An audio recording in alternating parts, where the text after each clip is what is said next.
What's up, mananaw? Guys, oh. Nasaan kami, guys? So it's January 1. Sakit yung lubot niya? It's January 1, guys, and nagyaya yung mga bata na maligo kami sa beach. So off we go sa south. Pa-south kami, guys. And good thing because walang traffic. Uy, kasi natutulog pa yung ibang mga tao, guys, I'm sure, from last night's event. Ayan. So ang nagdadrive si Kuya, si Daddy sa front seat. Kaming tatlo ni Ninya, Butchoy, Kia na doon sa likod. Kawawa naman yung bata isa. So mamaya ulit, guys, pagdating namin doon. So guys, we arrived here at Bye Bye Beach Resort. Sa Dumanhog na lang kami, guys. Tinicheck pa nilang Ninya kung may available pa. Kasi marami na rin naman naglalabasan. So andito lang muna kami sa sasakyan kasi ang init sa labas, guys. Grabe. As in super. Buti na lang naka-sunblock ako. Just uya. Ako salmabi? Sa kapagawa. Di yung sunblock sa ako running naong na. Puro gaali ang mga motor. Pang move lang ang motor. Maraming tao, guys, actually. Maraming sasakyan. Kasi this is a resort. One of the best din daw down to sa Bye Bye Dumanhog. Oh, Dumanhog. So, andito kami ni Kian. Nandun siya sa front seat. Si Daddy. So, si Kuya, an Ninya, an Butchoy, andun. Bantay, kaya na, maigo ang auto, ha? An si Alas. Utahan. Ang init talaga, guys. So, sinapaw ko lang tong ano ko, guys, bathing suit ko. Ano? Ang init na nga eh. Good luck. Good luck sa atin ito. So, ito na yung lugar, guys. Ang ganda. Ganda naman dito. Bye Bye Dumlog. Ay, Dumanhog Beach Resort. So, yung kotse namin o sasakyan andun lang nakapark. And then dito, hindi na kami kumuha sa swimming pool, guys, kasi mahal, 100 per head. Eh, palagi naman kami naliligo lang sa swimming pool. Gusto naman namin ngayon dagat lang. So nakakuha pala sila ng cottage, oh. Ito yung cottage namin. Good job. Tapos may cottage pala kami. So we're settled here. Sige na lang. So itong buong cottage na to, guys, good for 25 bucks. Dapat 1.5 to, pero ipahangyo kami, guys, 1.250 na lang kay hapon na may naabot, alauna na. Alauna, alas 2 na ba? So hanggang alas 6 kami dito, guys. Pero eto yung beach. Diba? So kain na muna kami, guys. Titirahin muna namin tong tira namin kahapon. And we're done swimming, guys. Dagat. And ano ang say rate ni mo dai 1/10? 2. Kami sa toy. Ay 1.5 ang 1.5. I-train lang ito. Ikaw ko say rating ni mo ko eh. A 3. Nanong a 3 naman. Dito ang lugar. Oh, lindot ang lugar, no? But dagat. Yeah, and their comfort rooms. Ang comfort rooms, guys, hindi siya comfortable. Yes, hindi siya comfortable. Susuri sa ta. Puyo nyo, daghan mo ma-quadre. Kamo na yung mukha na mo. So, ano na kami, guys, magliligpit kasi doon na kami kakain sa Naga. Uy! Wala rin, ka na sa kuwan. Perfect. Kaya yun, di ka puwi na yun. Perfect. Natanggal, guys. Natanggal yung aking lashes. Hello.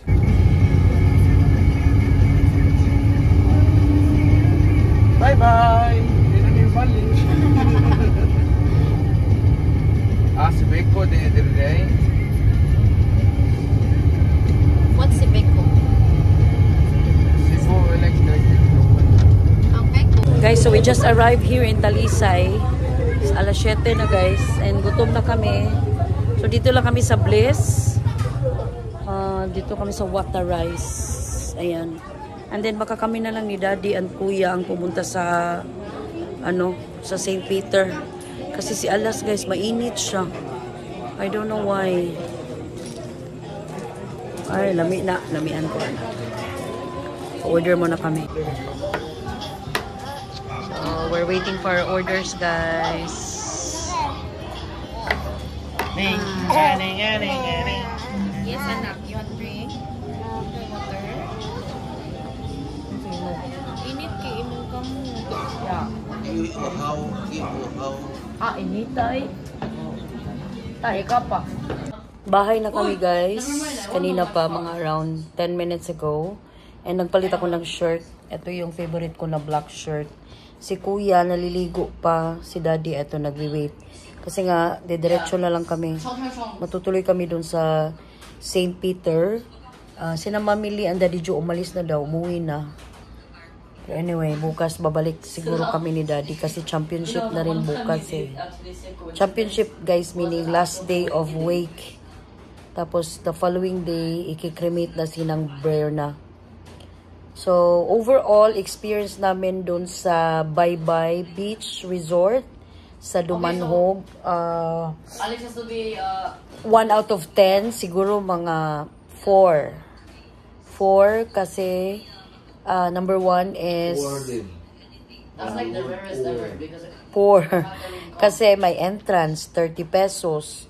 Tapos, yung cottages nila, 1.5. Although nga, yung cottage na yun is good for 25 packs.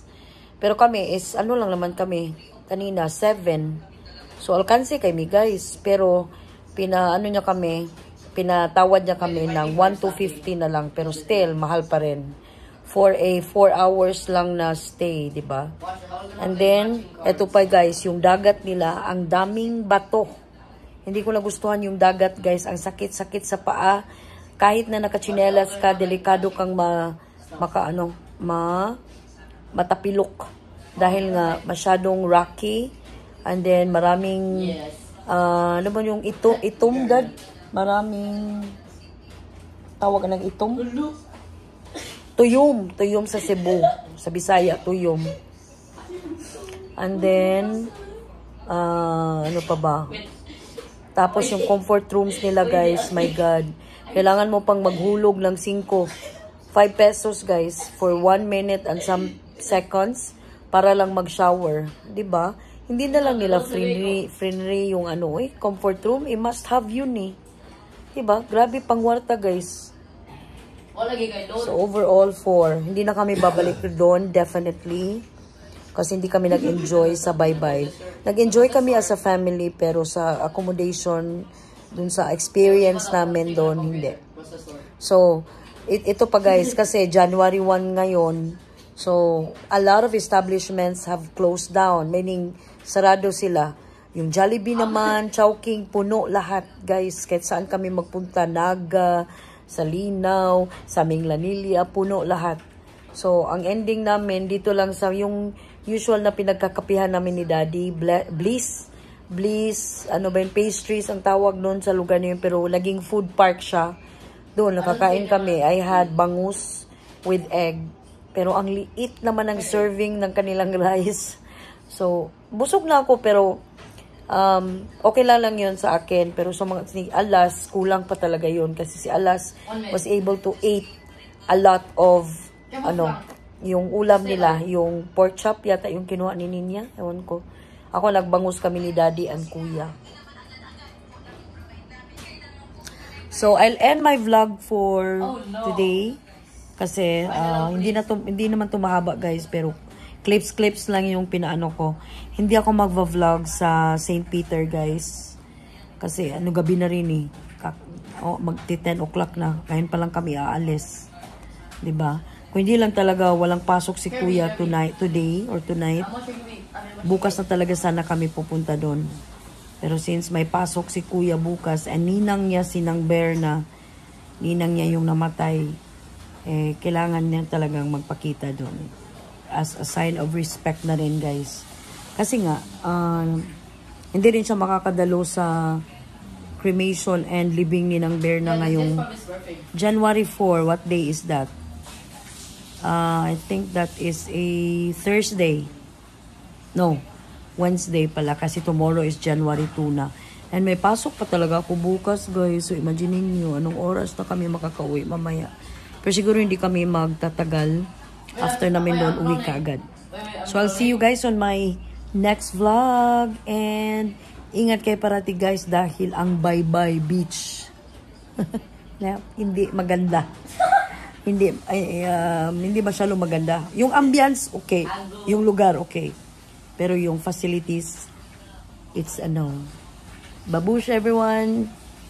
Happy New Year again.